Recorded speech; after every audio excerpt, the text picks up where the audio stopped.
Supreme court में जब अयोध्या विवाद पर बहस चल रही थी और दूसरा पक्ष यह साबित करने में लगा था कि भगवान श्री राम का तो कोई वजूद था ही नहीं, उनकी पूजा तो सिर्फ 300 साल पहले शुरू हुई है और भगवान श्री राम का अयोध्या से कोई नाता था भी या नहीं यह भी तय नहीं है। ऐसे में जगत गुरु जी की एक गवाही ने केस का पूरा रुख मोड़ दिया। उन्होंने सुप्रीम कोर्ट में वेद पुराण के साथ रामलला के पक्ष में गवाही दी।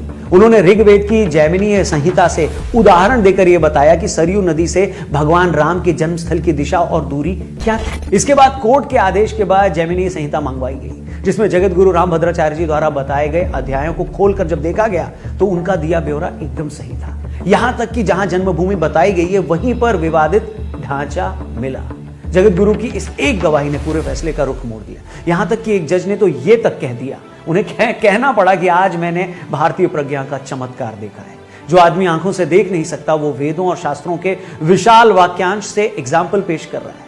ये वाकई कमाल है। दोस्तों आप ही बताइए, इससे ज्यादा अनुपम और दिव्य अनुभूति कोई हो सकती है क्या?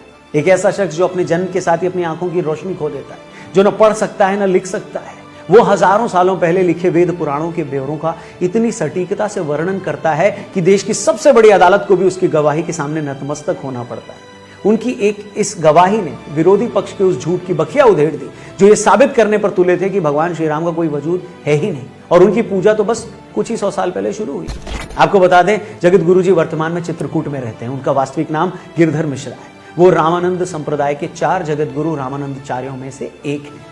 आज अगर दुनिया भर में फैले 100 करोड़ हिंदुओं को भगवान श्री राम के भव्य मंदिर का सुख मिल रहा है तो इसमें जगत गुरु जी का बहुत बड़ा रोल है और उनके इस भूमिका के लिए हम सब की तरफ से हम उन्हें कोटि कोटि धन्यवाद और नमन करते हैं। जेल गए, 8 दिन सतना जेल में रहे, पुलिस के डंडे खाए और डंडे खाने पर ये मेरी कलाई टेढ़ी हो गई है।